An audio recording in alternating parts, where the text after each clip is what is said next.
This is a really exciting event for us. My name is Josh Yellen. I am the program director for the Master of Athletic Training program. And our program and the Nutrition and Dietetics Internship program, we are collaborating on what's called an interprofessional education event. And how this got started was that as we start to evolve in medicine, IPE, or this interprofessional education, is becoming a larger and larger part of all medical programs. So as we started to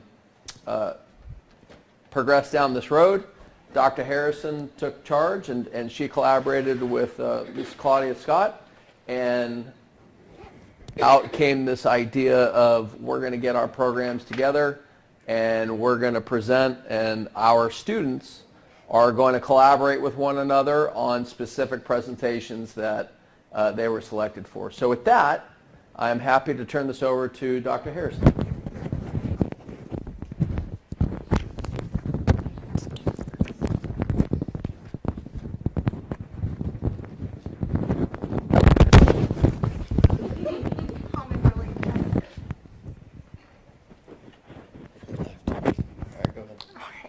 Thanks, Dr. Yellen. So thank you guys all for coming. The main purpose, my thought, I guess, behind this was that everyone has a better understanding of how we can care for our patient, so what each profession is supposed to do. So I hope you guys leave with a better understanding of how we can work together when you get out in the field. I have a list of thank yous I want to do real quick. First of all, Mr. Wayne Thomas and his grad students from the class office of educational technology. So they're the ones making it so our friends and our family and everyone can see this. Prashant in the back, he's also helping us with the technical part, making sure everything goes smoothly, because that I can't do. Our students, the students that are doing this volunteered. Okay, so they are volunteering to educate all of us. So thank you guys for being here. Dr. Yellen and Dr. Knobloch, thank you for helping me facilitate this. Cougar Grounds, coffee and snacks in the back. So our Hilton College of Hospitality helped us with that, so please help yourself. And Professor Scott, she was my, co-part for this whole activity, so thank you for that. I'm going to pass this off to her and let her introduce her program. You guys should all have these evaluations. Please fill these out for the speakers so the speakers have feedback on their presentation.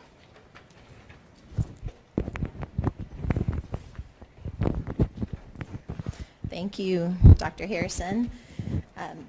As she mentioned, I'm Claudia Scott. I am the program director for the Dietetic Internship, and I realize that many of you may not know what a dietetic internship is if you're not a dietetic intern, so I wanted to just quickly explain that.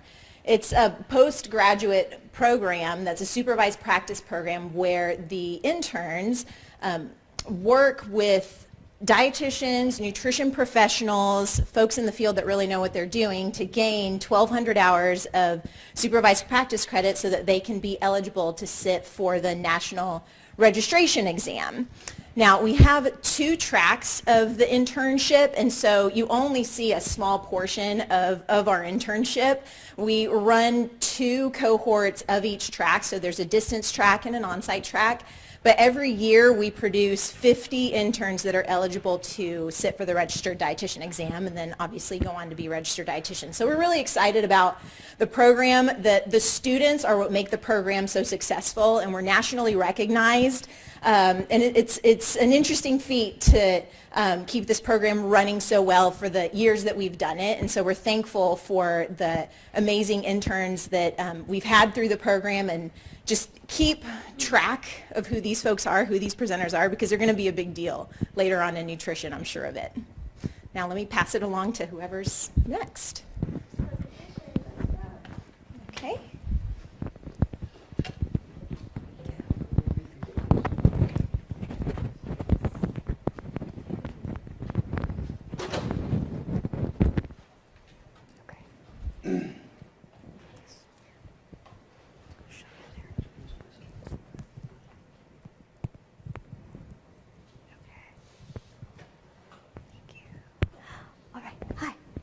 Thank you guys so much for coming and listening to us pretend to know what we're talking about.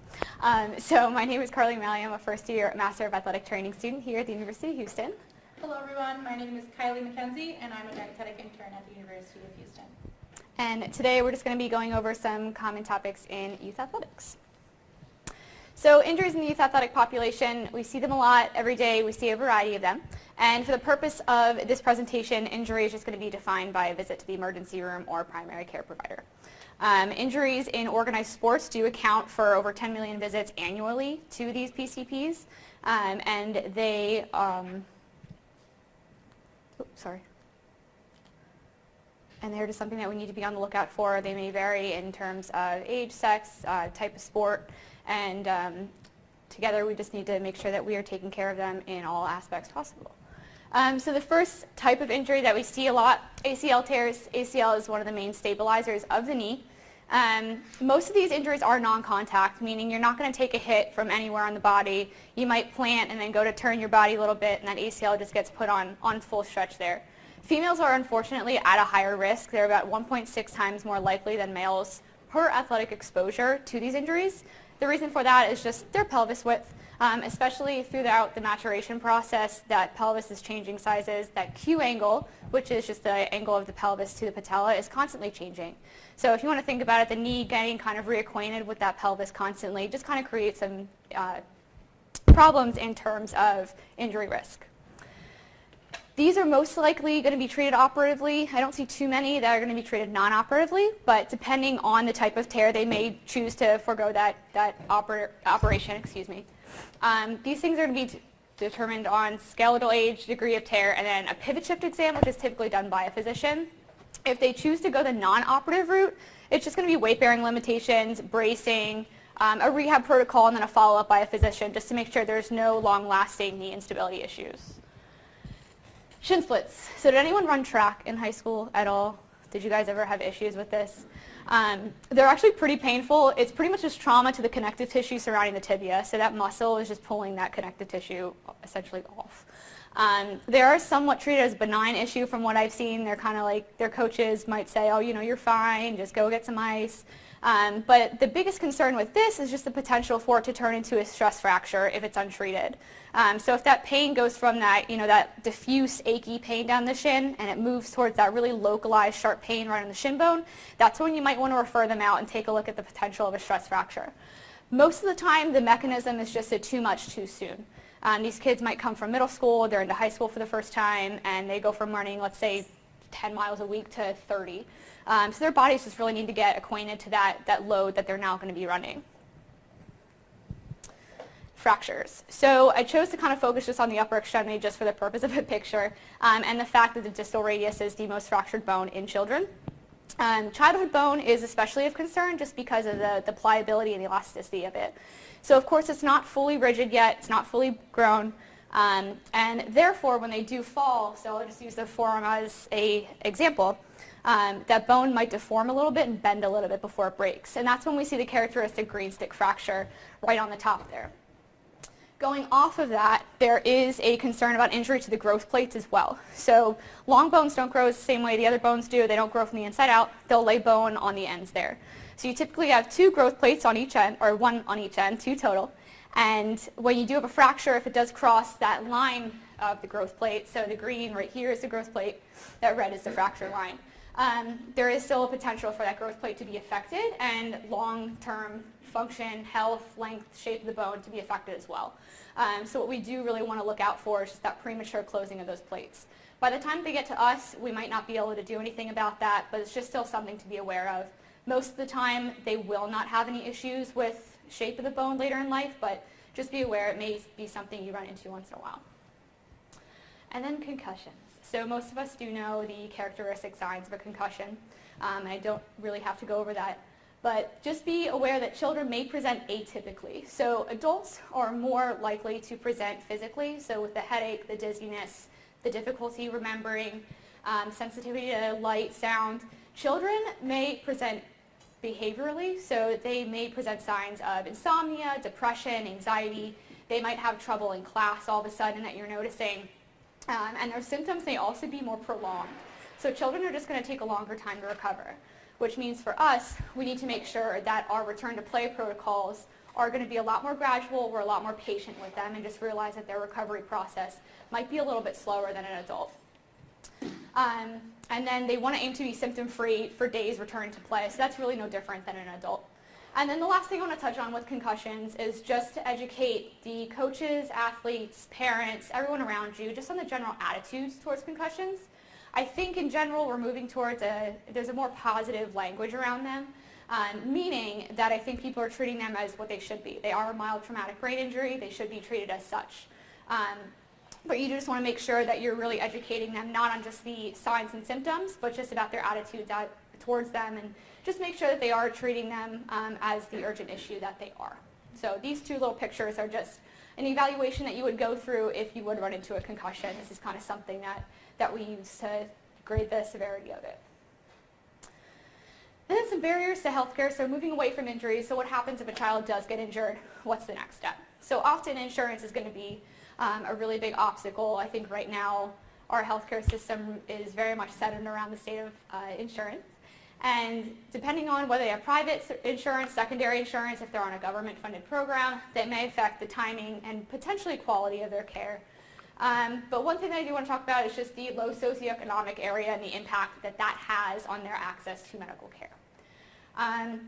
People in low SES areas are less likely to have access to especially behavioral and mental health care.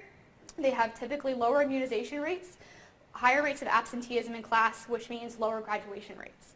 How that affects us, if we do find ourselves in a secondary school setting, we play a huge role in that. So if you find yourself in a school-based healthcare system where your school teams up with a healthcare institution, these institutions have actually brought out kids who have higher rates of immunization, so they're more compliant with their immunization schedules. They do attend class a lot more, they're not absent, and then we also help up the graduation rate. So if anyone ever kind of second guesses what you do in the secondary school setting, you can kind of give them that fact that you are actively working to mitigate negative health outcomes from social disparities. And to me, that was really, really profound, and if anyone wants to read that article, I will be more than happy to give it to you. So regardless of economic status, when a youth athlete is injured, just proper counseling and education on their injury may help combat fear of re-injury, decrease their anxiety about the current injury, and help keep them playing for a longer period of time. Sports specialization. So of the people that did play sports when they were younger, how many chose to play one because they wanted to go pro or they wanted to get a scholarship in college? So we're finding out that a lot of the times that produces negative health outcomes in terms of overuse injury. A lot of children end up specializing at a very early age, so that top point right there, 70% are specialized by 10 years old, which is a pretty big number. And then less than 1% of these athletes actually achieve elite status, so pretty much they're specializing in their sport and making themselves a lot more prone to overuse injuries for essentially no reason. And you don't want to be pessimistic about it. You still, of course, want to encourage them, but you just also have to be aware of the realism of all this. And then 50% of those overuse injuries, when children specialize in sports, are actually preventable. So then moving into how this connects into injury risk. So inadequate rest. So if a child plays on multiple teams for the same sport, if their seasons are longer, they're competing greater than 8 months per year. If they are in their activity more than 16 to 20 hours a week, and just not getting the rest and recovery that they need, combined with the fact that a lot of the times when they do specialize, those sports may require premature introduction of technical skills. So they're not getting the baseline motor development patterns that they need to be getting to build from the ground up. So what that results in is just a lack of diversified activity and less development of neuromuscular skills. So just they're not training their bodies enough to respond to a variety of different movements that they're going to occur. They're just training the same thing over and over. And then injury prevention programs. So a lot of the times it may be tough to, let's say, go to a coach and say, hey, let's work on neuromuscular control today. I highly doubt you're going to get very, very good results with that. But the whole thing with this and the role that we play is we do want to promote the child doing it at some point in their athletic career multiple times a week. So these 10 to 15 minutes, 2 to 3 times a week, that's not, hard standing, that's not end all be all. But there was a study that examined these parameters using those frequencies and loads, and they found that there was a significant reduction in injury risk when children engaged in neuromuscular training 2 to 3 times a week for 10 to 15 minutes. So it could be a warm-up, could be a cool down, and all of these things really helped with that active joint stabilization that indirectly helped with their injury risk there. So overall, these injury prevention programs are just a positive catalyst for the development of physical literacy and making sure these kids not only stay healthy now, but for the rest of their lives, and they can actually continue the athletic career that they want to continue.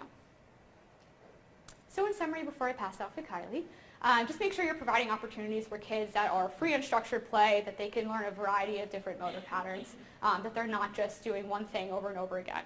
Sometimes kids will just enjoy one sport, and that's fine. You don't have to force them to go engage in other sports if they don't want to, but just make sure that they're getting out there, they're doing something else besides their sports, so that they do get that variety.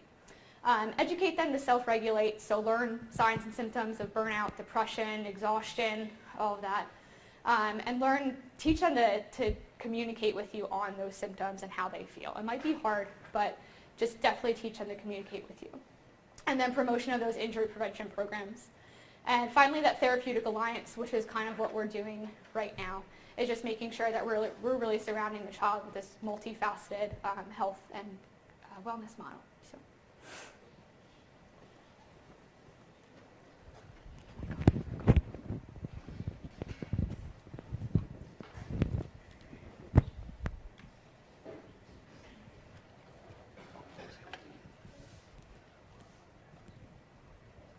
All right. Well, thank you, Carly, for that awesome intro.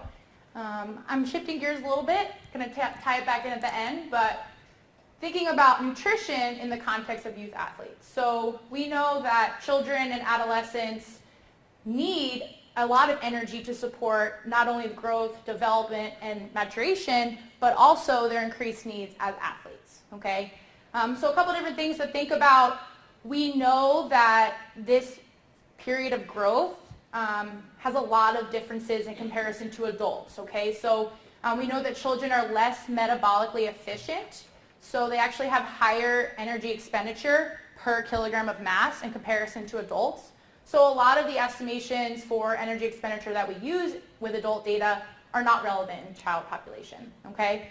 So we really want to think about differences in physiology in terms of stages of development instead of just their age, their chronological age.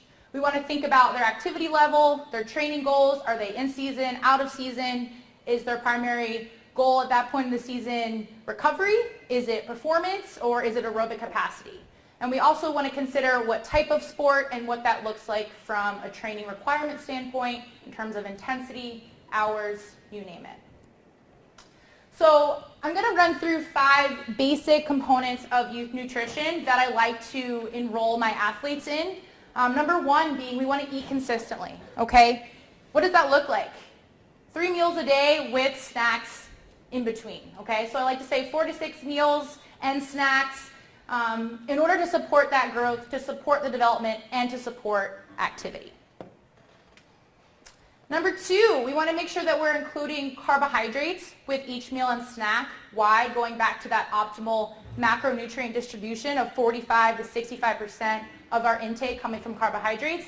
That's our muscle's preferred energy source, okay? In our youth athlete population, those needs are going to be even higher, and it will vary depending on their age, their sex, the type of sport, all of those physiological components that go into that. And in terms of leading into exercise, we do know that pre-exercise carbohydrate ingestion and during also helps with delaying fatigue and improves performance. So definitely things to think about when we're talking to our athletes. Number 3, protein with each meal and snack. So I like to think of the 3 T's in terms of protein. So we really want to target total. So to support our youth athlete needs, they have a higher requirement than adults, relatively speaking. So the literature suggests a requirement of 0.8 to 1.05 grams per kilogram per day. But depending on what type of athlete you are, depending on what type of sport, those needs might even be higher, okay? Timing, we really want to push every 3 to 5 hours for optimal recovery and synthesis. And type, we want to focus on high quality, leucine-rich sources, which we get primarily from animal-based sources, okay? So these graphics at the bottom are meant to give a little bit of data in terms of what your protein balance looks like in your body. So we know that our pool of amino acids ebbs and flows throughout the day, okay?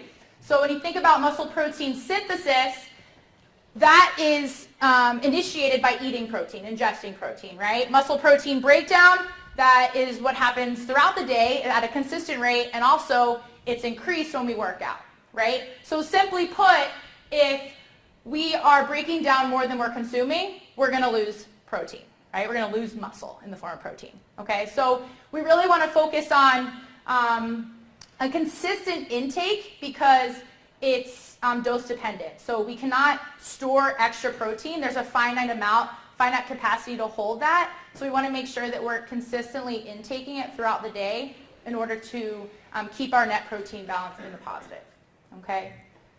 Number 4, we really want to focus on including fruits and vegetables. And why is that? Because they contain a lot of vitamins and minerals, okay? One I want to point out in particular is calcium.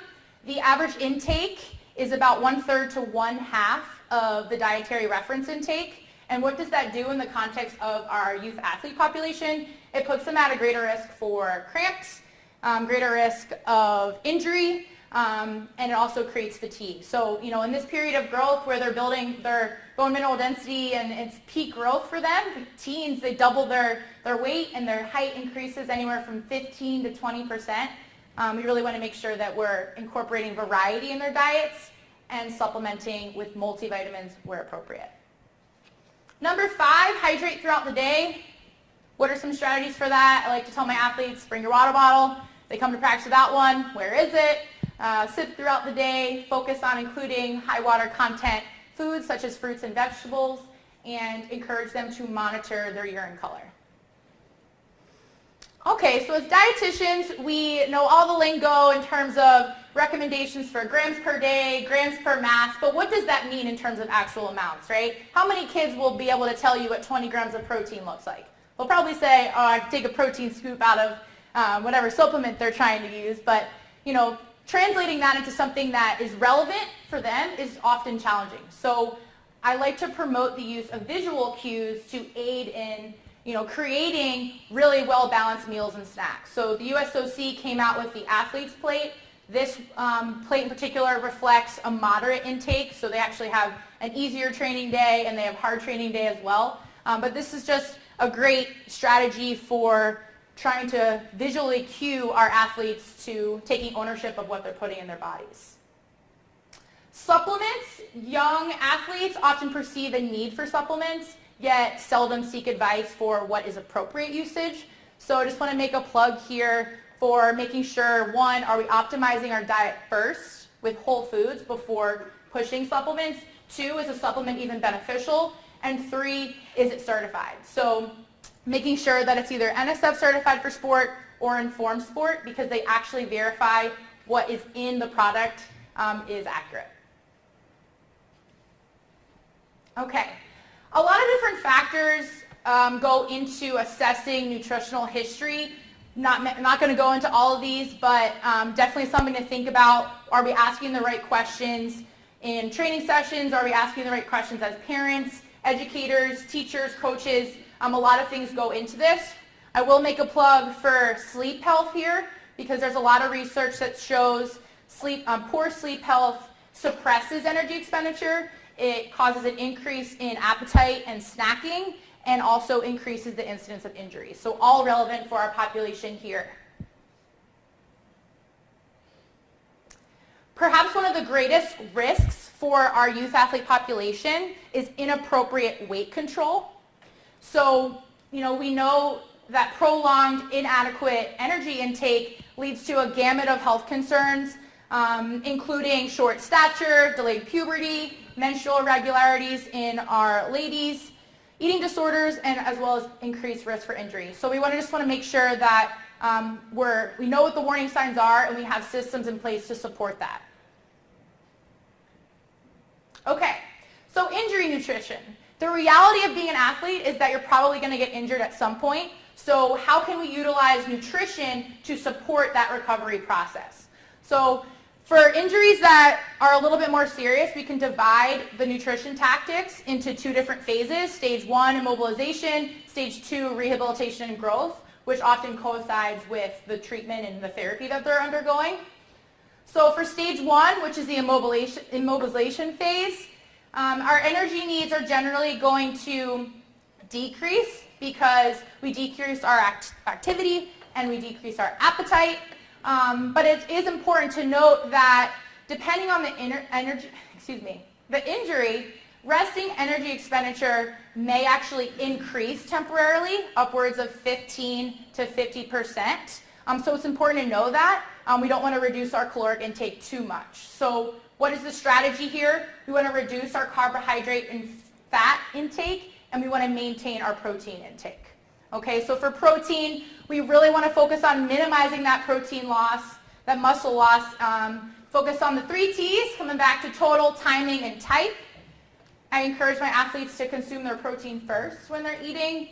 Supplements may be necessary, and there's also some recent literature to suggest that pre-sleep protein snack helps with promoting that muscle protein synthesis. And the second phase, rehabilitation, so we increase our activity. We're going to increase our energy needs. So we'll slowly add in carbohydrates gradually to support that increase in activity. And I will also encourage your athletes to focus on consuming carbohydrate-rich snacks and meals around training, okay? Really focusing on that intake as carbohydrate being our preferred energy source. And in terms of protein, you're not going to need as much protein because we're increasing our resistance training in therapy. So once again, just focusing on consistent intake and protein first. I'll make a quick plug here for injury nutrition supplementation. This is a really exciting topical area, and in a lot of different disease states, a lot of different injuries. So if you're interested at all in any of these, I can send you all of the literature. A lot of cool stuff has come out in the last couple months, so definitely something for us both to be aware of. And in summary, nutrition is essential for supporting growth, development, and increased needs via activity for our athletes. And so, we all need to kind of assess what our role is in that. And the reality is we all play a very important role in setting our youth athletes up for success. And opportunities like this to connect with, people who all have a sphere of influence on our athletes and their progression from, being youth athletes to setting them up for success in college. Having these opportunities to communicate and collaborate is essential to their success, and ultimately the habits that they establish now as children are lifelong. So keeping that in mind and setting them up for long and healthy lives. All right? Thank you guys.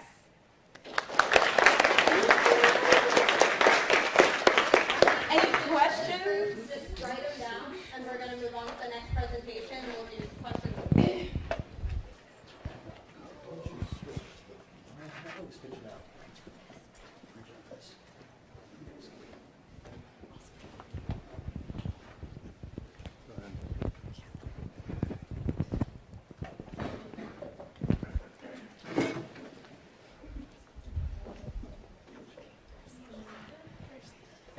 Move that microphone a little bit higher.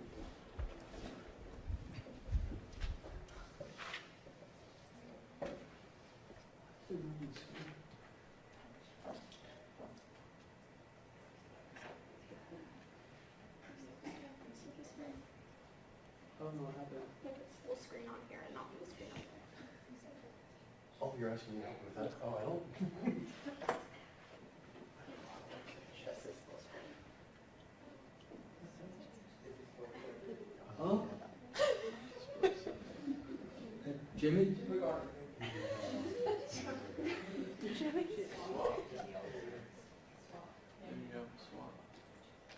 did you get? I can't see.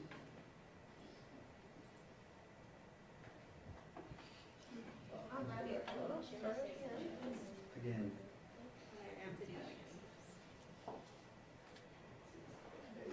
All right.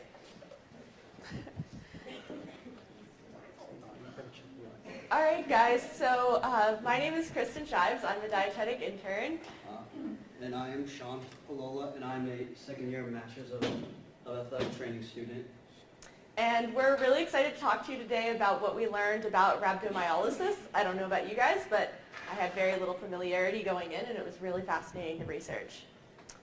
So Sean put in some good memes for us, so I hope you all enjoy. I love memes.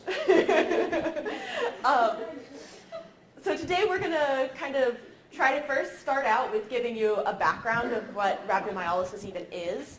And then we're going to talk about the signs and symptoms, how we kind of know whether or not you have it, the biochemical markers, how different healthcare professionals relate to treatment of rhabdo, then kind of what the treatment is, how we can prevent it, and educational strategies to decrease the prevalence. Because right now many people don't even know that this exists, so they don't know what to do to prevent it. So some fun facts about rhabdo. First of all is just kind of the breakdown of what the word even means. So rhabdo comes from a Greek word that means rod, and it refers to the striated muscle, which kind of the cells have the appearance of a rod. Myo refers to the muscle, and lysis, of course, is breakdown. So kind of breaking down the word there, it's striated muscle breakdown, which is kind of the summary of what rhabdo is. Something I came across is that actually rhabdo has been going on for thousands of years. Our first recorded instance is actually in the Old Testament. I saw this in a lot of different articles. It was actually determined that while the Israelites were wandering in the desert, there's a story about how they ate quail and started vomiting out of their nostrils and all these nasty symptoms. That is now assumed to have been a case of rhabdo because of quail that they ate. And I'll touch on that again later. Rhabdo is not unique to humans. It occurs in many other mammals. Actually, we get a lot of really neat research that way because it's studied a lot in thoroughbred racehorses. Of course, they are the athletes of the animal world, and it's actually often referred to in them as tying up. I don't know if any of you are ranchers and are familiar with that. And while it existed for thousands of years, a lot of the symptoms are pretty nonspecific, and we weren't really studying it specifically or necessarily giving a name to it. And during World War II is when a lot of research started to emerge, and it was kind of named and started to be diagnosed. And that was actually from crush injuries that happened after the bombings. So what is rhabdomyolysis? So as we said before, striated muscle breakdown.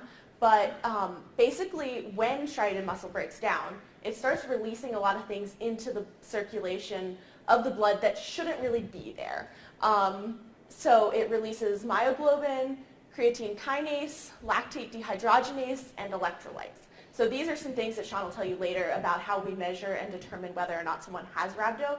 The presence of them circulating in the body is also going to be what is causing a lot of the symptoms. It can lead to hypovolemia, hyperkalemia, or acute renal failure. So hypovolemia, low blood pressure, that's a risk because it can definitely cause death if it's not treated in time. Hyperkalemia, a high potassium level, again, can cause a lot of cardiac arrhythmias, can lead to death, and acute renal failure. And that's caused by the myoglobin clogging up the renal tubules. So very important to get to a doctor and let them start treating you immediately. And the prevalence, last year, I think there were about 26,000 cases in the United States, and 47% of those were thought to be from exertion. So there are a lot of different causes, but exertion is kind of the majority cause, which is why this is relevant to our athletic trainers. So, as I touched on, there are a lot of different potential causes. It's not cystitis, although certainly some of the symptoms you may be tempted, an athlete may be tempted to kind of just shrug it off. Oh, you're feeling nauseous. Oh, your muscles hurt. Of course they do, right? So it's important to educate them so they know the difference, know when to speak up. So it can happen in exertion in sport. It's been documented a lot in football. Ironman, marathons, CrossFit, UFC. Also boot camps, military boot camps are another place where a lot of incidence is found. Crush injuries are another thing that can cause damage to muscles. So in the first one, it's kind of damage to the muscles because of the exertion. Here, it's damage just mechanically because the muscles are getting squished. And so that can happen in a car crash, mass casualty events like 9/11, this happened a lot, earthquakes where buildings fall on people. And interestingly enough, the effects of rhabdo don't really go into effect until that crush factor is removed. So often that's one of the reasons, among many, why you don't want to just like yank someone out of a place where they're crushed, whether it be a car or a building on them or whatever. Sometimes they even, EMTs even bring like IV bags to the site of the injury and start rehydrating. That way when they remove it, when those various things start diffusing into the bloodstream, the body has kind of the adequate hydration to deal with it. Some other causes can be McArdle disease, which is a glycogen storage disease, Duchenne's muscular dystrophy, which is just a degenerative disease, and often, it's not necessarily, it's going to be a trigger on top of that. So I saw some cases where like people with these go under anesthesia and that triggers it.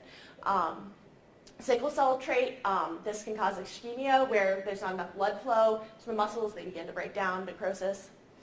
Drug toxicity, this can come from a whole load of different drugs, both legal and non-legal. It can come from alcohol, statins, antidepressants, cocaine, a lot of different drugs, just because in various ways they're hard on your muscles.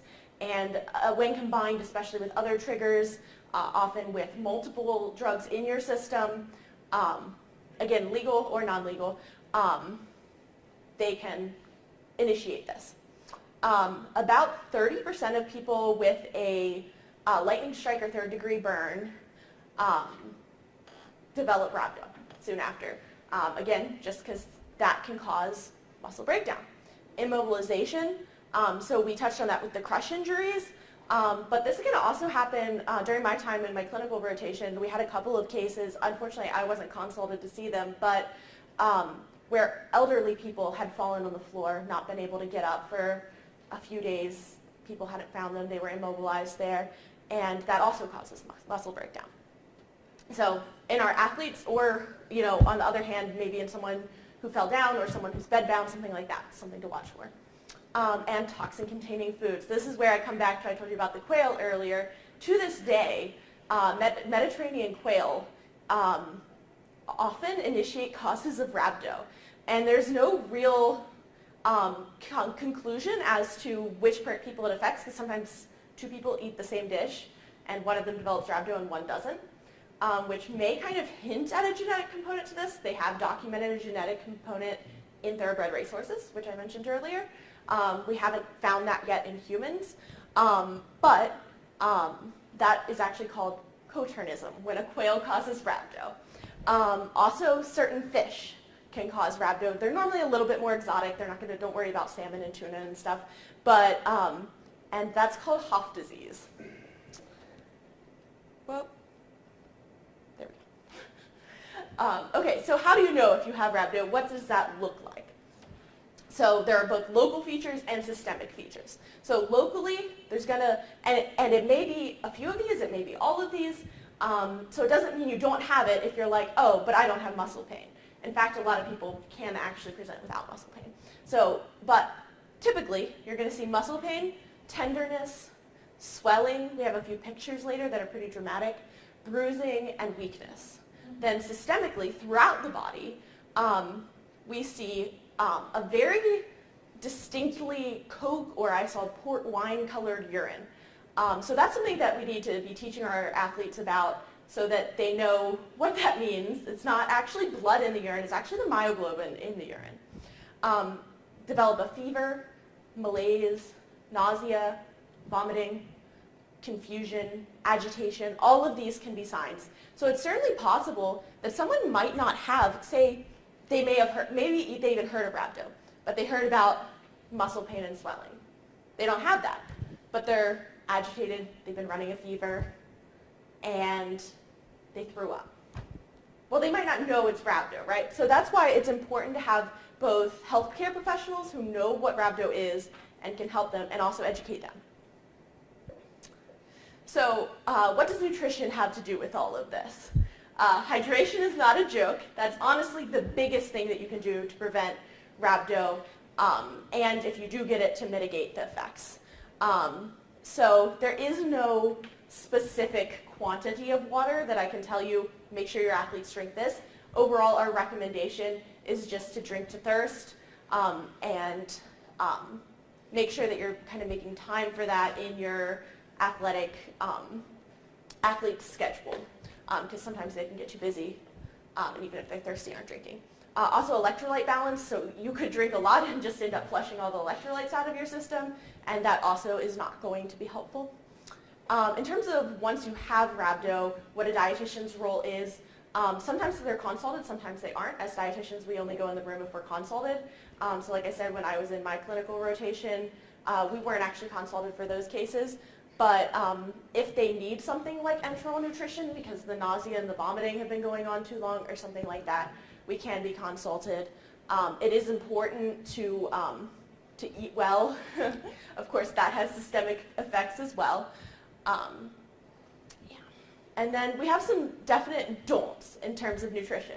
I mentioned earlier the quail and the fish and whatever. Obviously, you don't have to avoid quail and fish. That's just kind of a one-off.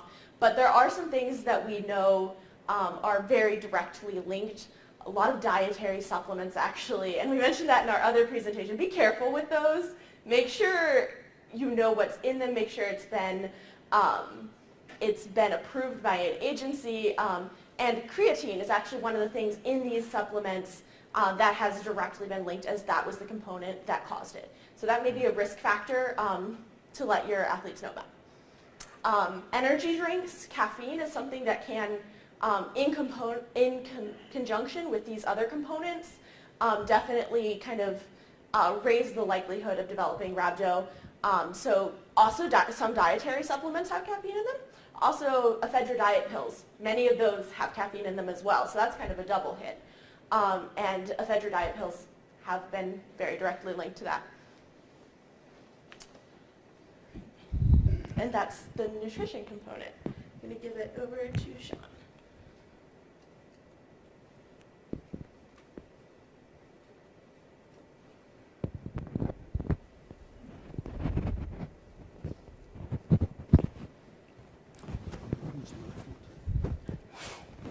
Okay, so what I thought would be cool was to show you guys what the symptoms look like. We can read about it, we can look it up, but a lot of people in here are learners of visualization. They like to see, and it helps them to remember.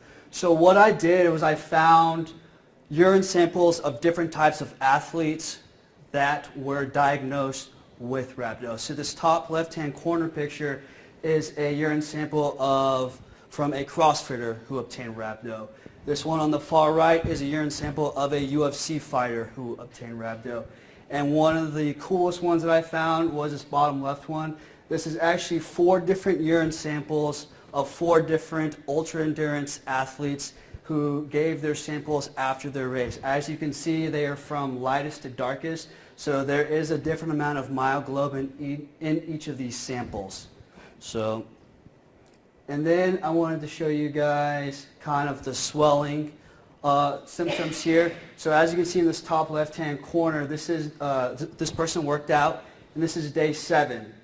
And then on the next picture is day 8. As you can tell, is visual. There's definitely some visual swelling there. And as time has progressed in day 14, the swelling does go down. It was actually really hard to find pictures of this on Google. I guess a lot of people don't like to put pictures of them swelling on the internet. But and then on the bottom left is another picture. As you can see, this person's right arm here versus here, there's a significant difference in swelling and circumference. And then this person right here actually obtained rhabdo in the rectus abdominis in the abdominal region. As you can see, there's a large amount of swelling right there as well. So the athletic trainer and rhabdo. So as an athletic trainer,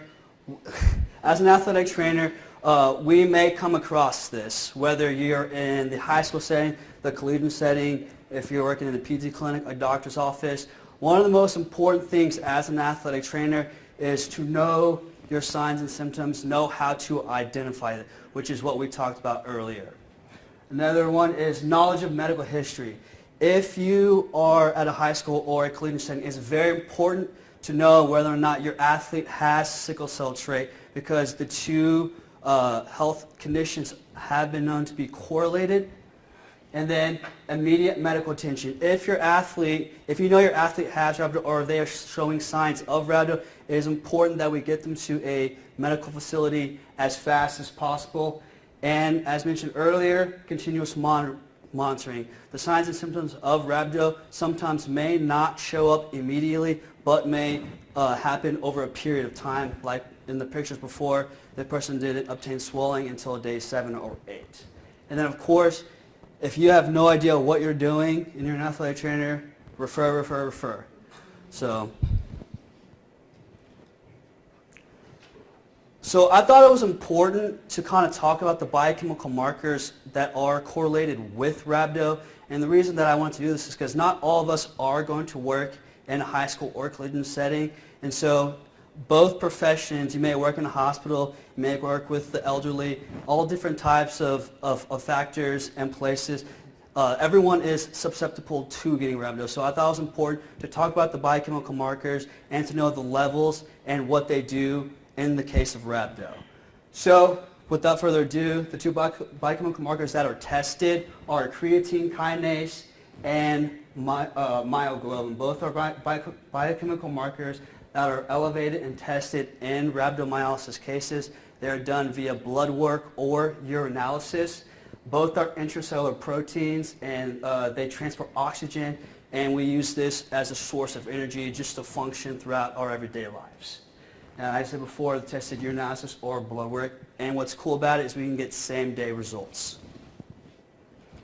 So the levels. So creatine kinase is one of the most sensitive. So whenever we're testing this level and this biochemical marker gives us the most true positives. So we are able to correctly diagnose the actual disease itself. The normal level is 45 to 260. So once a person exceeds these limits, that's when we start seeing adverse health effects.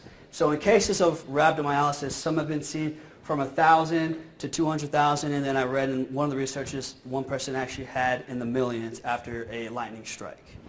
And so the defining biochemical marker is when the CK elevations are 5 times the upper limit.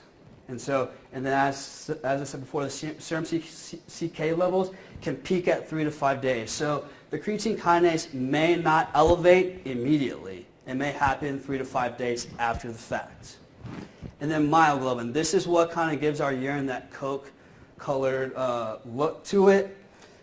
This is not really, it's kind of considered insignificant because after 24 hours, the myoglobin levels within the body normally go back to homeostasis. So they don't really use this as a common identifier in, I don't know. So the normal level of myoglobin is 0 to 149 nanograms per milliliter, and then in rhabdomyolysis cases, there have been found to be it's greater than 250 micrograms per milliliter, and then as I said before, appearance of myoglobin in the urine, which gives it its Coke-colored look. So the athletic trainer rhabdomyolysis outpatient management. So after the athlete has been dismissed from the hospital, if they were admitted, this is kind of where we as an athletic trainer, it's important to keep in contact with our medical doctor so we can have a sense of basis and exactly what he wants to do. So what they recommend is having 72 hours of rest with oral IV and IV hydration. They want 8 hours of sleep consecutively. They want to follow up for CK and myoglobin testing. They want us to refrain from sports and the elimination of associated medications, drugs, and toxins in the body. And of course, as an athletic trainer, it's always important to monitor your athlete And then the return to play protocol. So as of right now, there is no return to play protocol, but they did give a suggestion as to what we should do as an athletic trainer to get our athletes back onto the field. So after 4 weeks of post-event, it wants to begin light exercise. It wants to have a 1-week follow-up for further testing via urinalysis and blood work.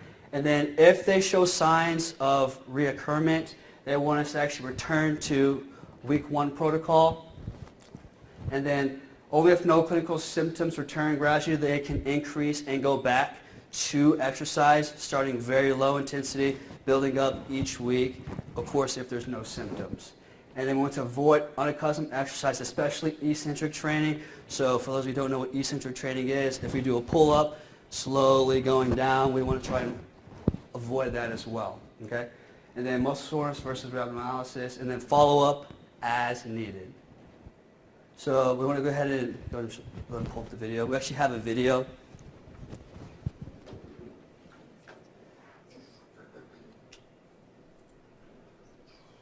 To kind of put everything together. Players from Iowa were hospitalized. Earlier this year, 13 football players from Iowa were hospitalized with rhabdomyolysis. It's a condition that can happen for several reasons, including if you exercise too hard, especially in the heat. Severe cases can lead to kidney failure. The man you're about to meet knows the dangers of rhabdomyolysis firsthand. It happened to him after an intense workout. I was doing a workout. Push-ups, sit-ups, lifting weights. Jerry Holacek pushed himself hard, too many reps, when he started a new workout program. My arms were really sore. Triceps were really tight. You know, I couldn't even bend them this far. Then his muscles started to swell and his urine was dark. Essentially, the muscle broke down. Well, rhabdomyolysis means that you develop an insult to the muscles. And when that happens, if it's severe enough, it can lead to kidney failure. Dr. John Graves says this is what happens to your body. Injured muscles break down and release a protein called myoglobin into the bloodstream. This protein can damage the kidneys and it can also block the conduits that produce urine. Plus, damaged muscles swell and become a reservoir for fluid, causing dehydration and further insult to the kidneys. It's extremely dangerous because the rhabdomyolysis insult often is unrecoverable. So that the first thing you'll notice is the severe pain in your muscles, and the next thing you'll notice is very dark or Coca-Cola colored urine. Once you recognize that, immediately proceed to your doctor. The most important thing your doctor will do then is try and counteract the dehydration and maintain a high level of urine flow, trying to flush the poisons, the heme protein out through the kidneys. I actually was admitted into the hospital and spent the weekend in the hospital because they were afraid of kidney failure. After treatment, constant IV fluids, Jerry recovered. No permanent kidney damage. Now, almost 3 months after his illness, Jerry is getting back into an exercise routine. I'll just gradually go into it so it doesn't happen again. Dr. Graves says rhabdomyolysis from working out is pretty rare, but it is important to know the signs and symptoms. Okay, so that was a video, and then we're going to head. Kristen's going to finish that.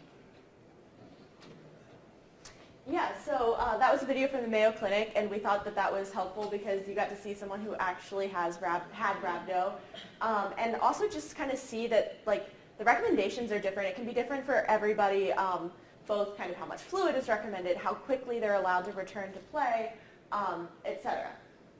So basically, we want to focus now on the prevention of rhabdo.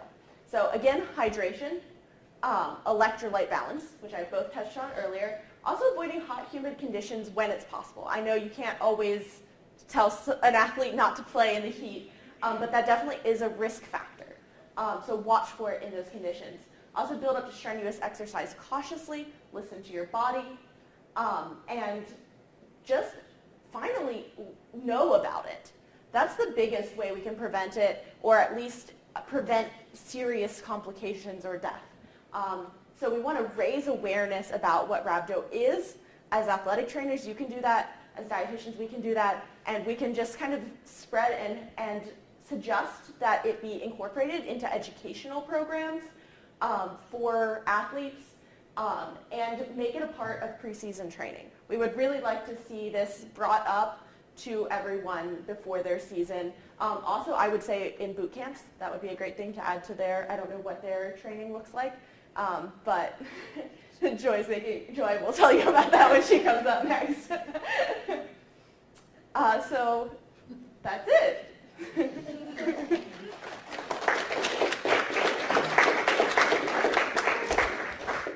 Write down any questions you have for this group, and we'll go through all the questions at the end.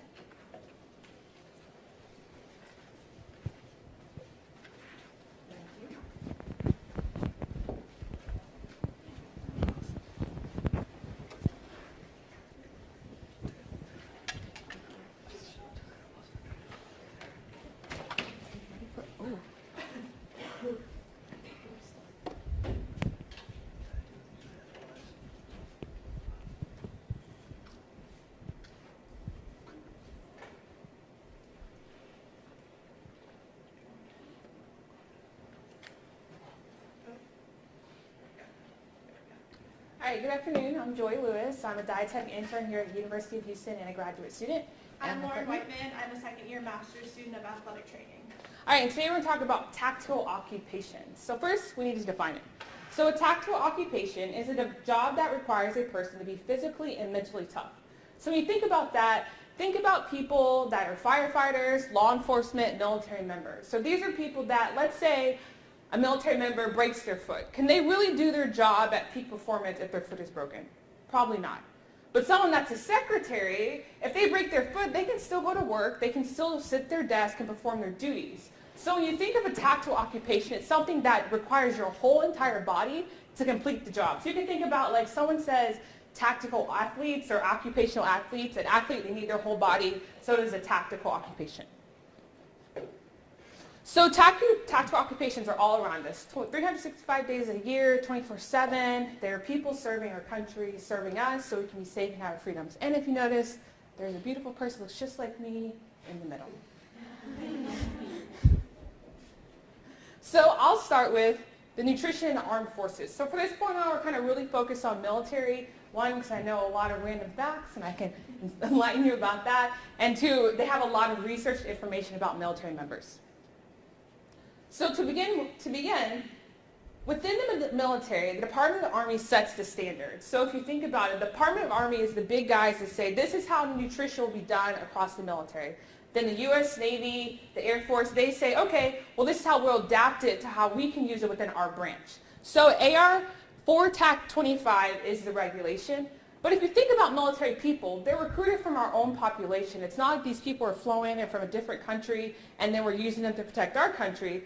They're us. They're regular people. So you want to apply the same standards you apply to regular Americans to military members. So I listed up here for you. So that would include eating a wide variety of vegetables and fruits, all different colors. 50% of your food to be whole grains. Limiting your fats, saturated fats, trans fats, added sugars.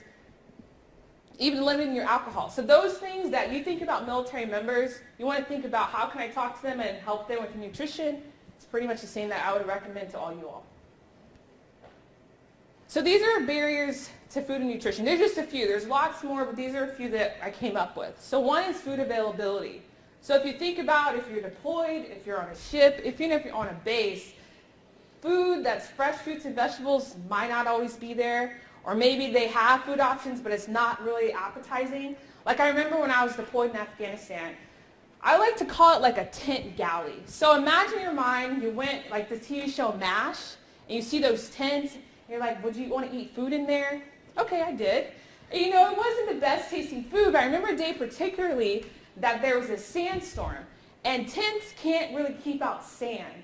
And so these food service workers, they tried really hard to not get sand on the food, but sand doesn't care. It's not going to stop at the food, and I got really bad food poisoning there. It was horrific. So what I learned is I ate packaged food, but is packaged food really good in a temperature that's 110 degree weather? I'm eating Pop-Tarts and muffins all day? Definitely not, but it's that food availability factor. To me, I was like, that's much better than chancing getting food poisoning again. Then there's time. Military members are like every other American citizen. Time is always a factor. Do I have time to cook? Do I have time to eat? I remember when I was in boot camp, or even boot camp now, You go into boot camp, you have your tray and you're ready to eat.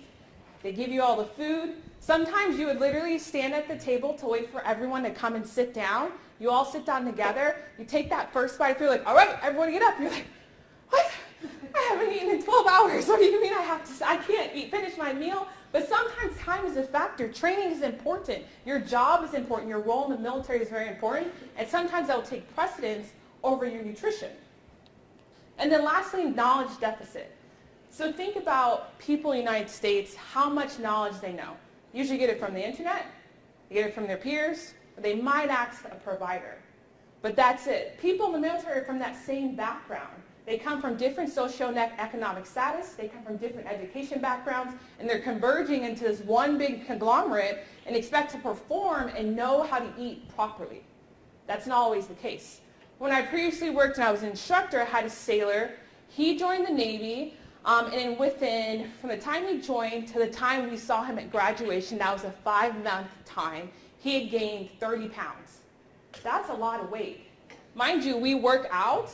He has healthy options. He marches and walks everywhere. So what was the issue?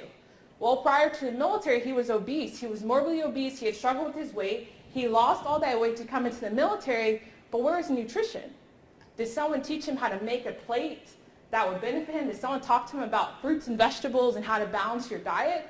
No. So what did he do? He ate a lot more fast food because that's what was comfort food to him. That's what was familiar to him. But it was that knowledge piece that was missing. If someone had taken that time maybe before he joined or his time in the military to say, hey, let's get a balanced plate. As you progress in the military, you have to know how to eat healthy to perform at your best and to stay within weight standards.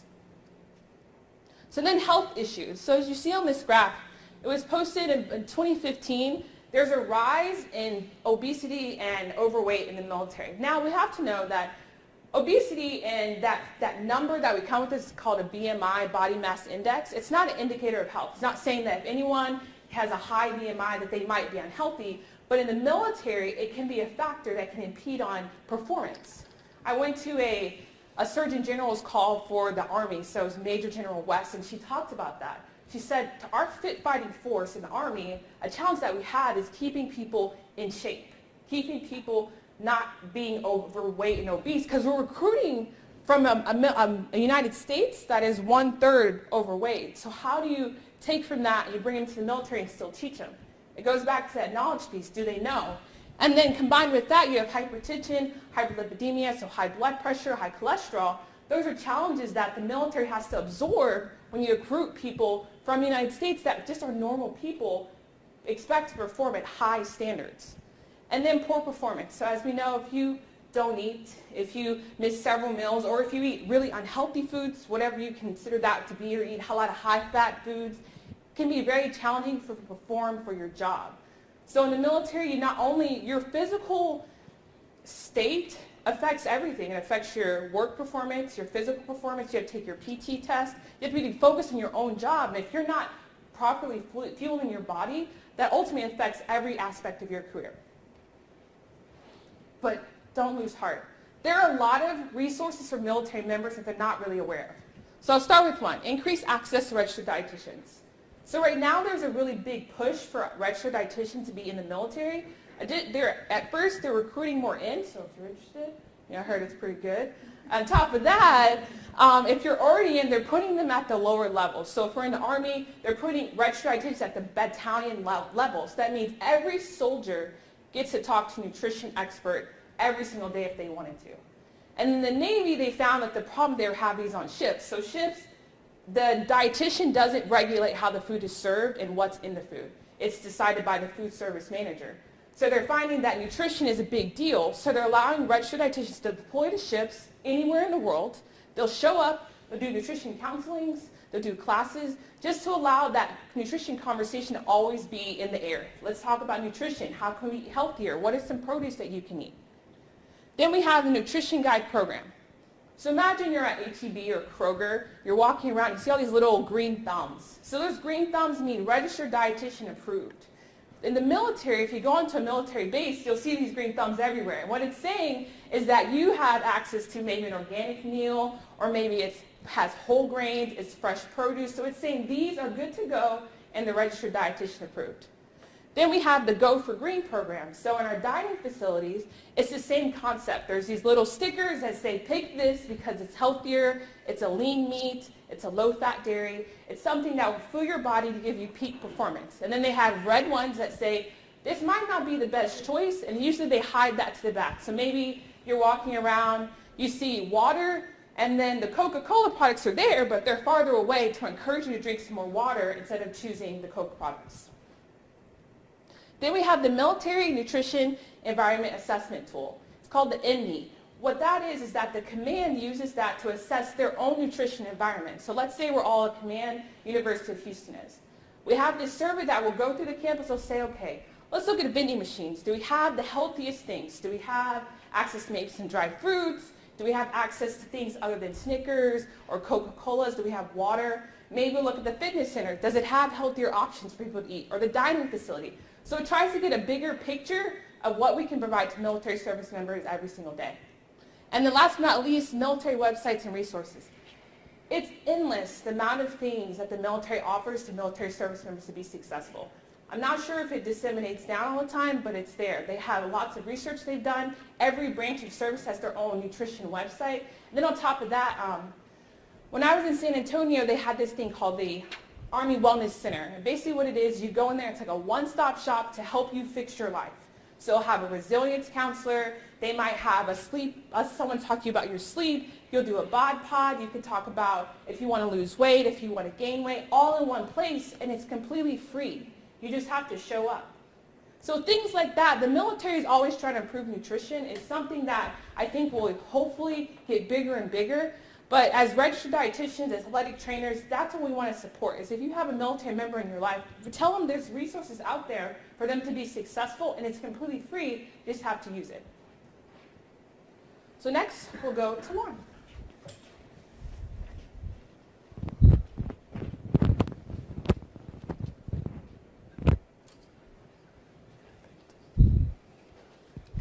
All right.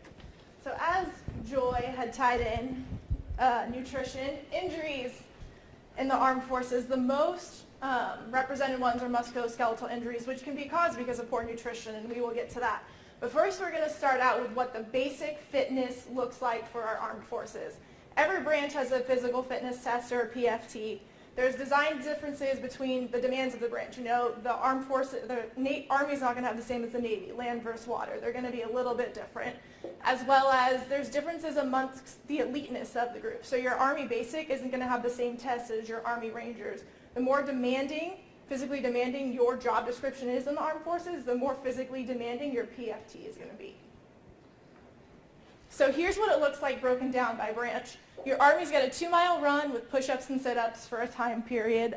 Navy has a 1.5-mile run, push-ups and sit-ups for a time period. Air Force, 2-mile run, push-ups and sit-ups for a time period. And then you have your Marines, which are a whole special breed in themselves. It's commonly said that you don't join the Marines, you become one. And that's made clear versus their Crucible and their combat fitness test, which is on top of their 3-mile run and their pull-ups and crunches. Everyone who is in boot camp for the Marines must pass all 3 to graduate. So the Crucible, as you can see, it's listed over there, all the requirements of it. I have an uncle who's a Marine who went through this at Camp Pendleton in California. He said it was the worst experience of his life. So it's 54 hours. Of those 54 hours, 6 of them you're allowed to sleep, if that. You have to cover 48 miles in all sorts of terrain, uphill, downhill, rivers, whatever they can throw at you, they will. You get 45 pounds of gear on your back, ammo, pack, gun, sleeping bag, you name it, you've got it. As well as 35 warrior stations and 29 team building stations, which you compete with your battalion to try to get through. It's the combination of mental toughness, physical toughness, and moral toughness. Can you complete these and stay together as a unit is what they're looking at.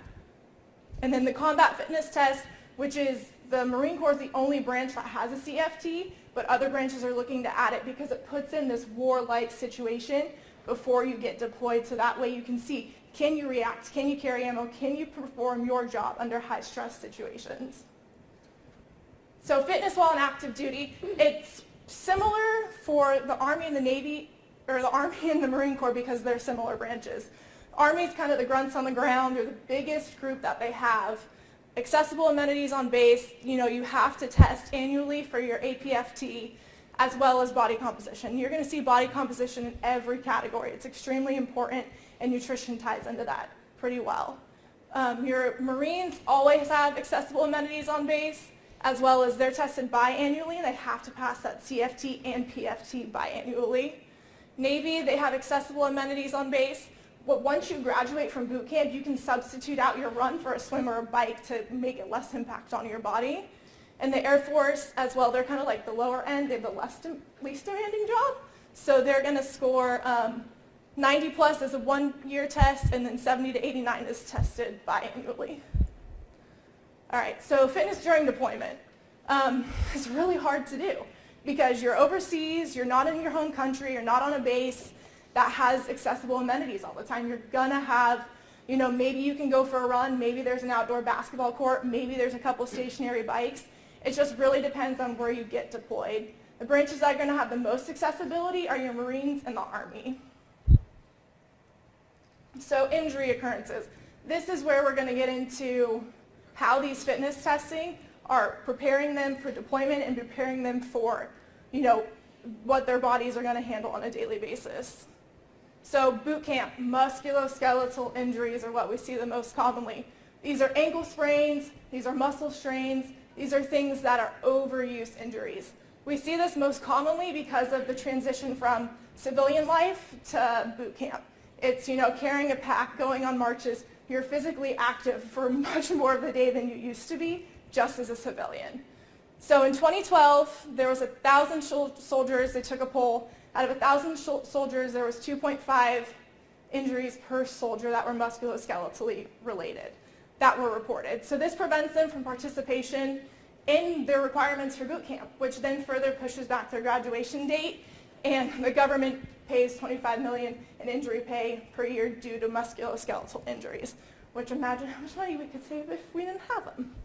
This graph to the side will show right here, this blue is all musculoskeletal injuries. So 52.3% of all injuries reported in 2012 by the branches of military were musculoskeletal.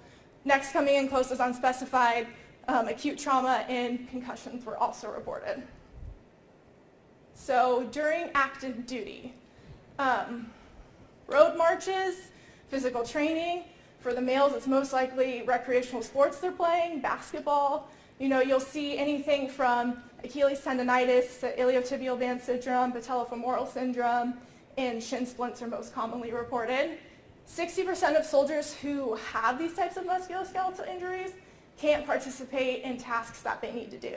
They can't perform their job. They can't, be present when they need to be. So these injuries contribute to about 6 to 18 days lost, depending on the severity of the injury that they have. And there was 10% higher rates of injury in women. So this graph over here on the side is just looking at the Army. So the Army does have the largest branch in the military, so their numbers are going to be significantly higher when we're looking at other branches. So in 2012, there were 1.3 million injuries reported in the Army. Of those 1.3 million, 674,000 were just lower extremity overuse injuries, which is shocking. So ways that you can help reduce this is just by getting in and educating them on overuse tactics and things you can do to help prevent that, which we'll touch on more later. So deployment, fatigue, dehydration, poor nutrition, joint nose, environment, infectious diseases, and mental stressors are all environmental and physical factors that contribute to injury. Physical fitness, non-battle activities, and excessive load carrying are going to be your situational factors that contribute to injury. So your average injury rates from a single year deployment in Afghanistan, this was in 2006, 61% of women and 44% of men sustained at least one musculoskeletal injury during deployment, which resulted in 42% of them not being able to perform their designated duty while over there.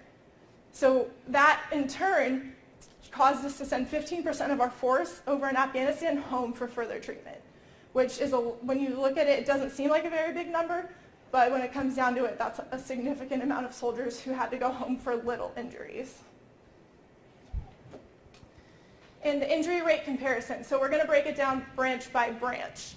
Your Army has the highest rate of musculoskeletal injury occurrences.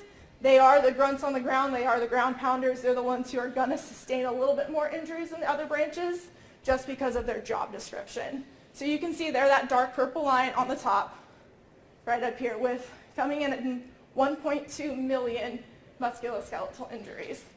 Your next will jump down to the lowest. Your lowest is the Navy, which is the green line on the bottom. As Joy informed me on a lot of information about the Navy, they have a more sedentary lifestyle than the Army. They do a lot of standing, not a lot of load carrying, not a lot of excessive running, so their musculoskeletal injuries are much lower. Then you've kind of noticed that every single branch dipped down and then kind of came back up in the last couple of years on this graph. What's shocking about that is that it's just kind of the ebb and flow of how things go. So your Marines, who are in the middle in that teal line, they are the smallest branch that we have in the military. So they're clocking in at 800,000 reports of musculoskeletal injuries in a single year. While they are the smallest, that number is still alarmingly high. But they're another branch that has that kind of, they're grunts, they're on the ground, they're tough, not much can affect them mentality. It's kind of their culture. So how can athletic trainers help? Functional movement screening prior to every soldier being enlisted, right? This can help us assess muscle imbalances, it can help us assess dysfunctions, and we can educate the soldiers about how to correct them, how to work on them, how that can help balance them back out during their training sessions. Assessment and evaluation of injuries. You know, education here again, patient care. We are able to evaluate and assess and aid them in the rehabilitation of these injuries. As well as, you know, we have emergent care training as well as musculoskeletal training, so whatever gets thrown at us, we can handle. Treatment and rehabilitation of injuries. If we are assigned on base, we can see that injury from the acute phase to the rehab phase to the return phase. We are able to handle every single phase of that injury, which allows us to be, if we're on base, easier access and more convenient for the soldiers, which would end up in a quicker return to duty, which would decrease our injury pay as well. Let's talk about a return of profit. So that wraps up our military portion, but a couple other occupations we wanted to touch on are law enforcement and firefighters. So law enforcement, there's so many different, you know, divisions, deployments, so many other things. They're primarily sedentary. They sit in a patrol car, they sit on a bike, they don't really have a lot of activity. They don't require fitness testing after they graduate the academy. Again, the elite of the elite, SWAT is usually the only team that requires a PFT annually. Firefighters, they have 48 to 72-hour shifts where they're stationed at a firehouse. They eat there, they sleep there, they work out there. It's a little more like a mini family away from their families. They have, usually the rookie will go out and grocery shop and cook meals while they're on shift, and exercise is a major component of their downtime. They have to carry a heavy load, they have to go up and down stairs, and if they're not physically fit, someone else's life is on the line. So that's a big, you know, focus for them, is not only do they have to save themselves, but they have to save someone else. And references, and done. So, good job,